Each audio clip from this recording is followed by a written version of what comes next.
Cuando el fin es el principio, no importan ni la cordura ni los pendientes. Así corre la vida entre lo incierto y las cosas del inframundo.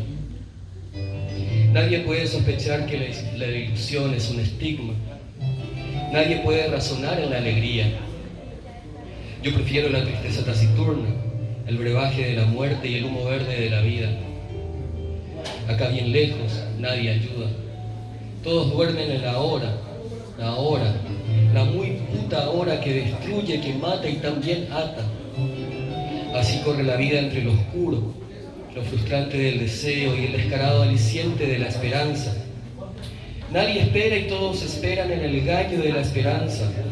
Todos resumen la vida en anécdota y todos esperamos tener razón.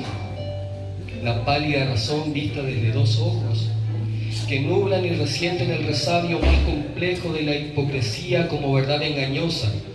Y después, solo después se reabre el maldito argumento de la sensible, la razón de la vida, la crueldad de la muerte impensada, la muerte, oh, la muerte, la única verdad.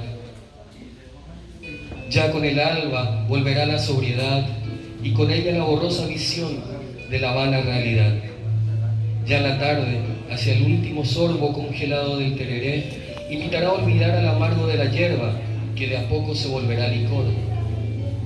Y llegada la noche invitará a la alucinación.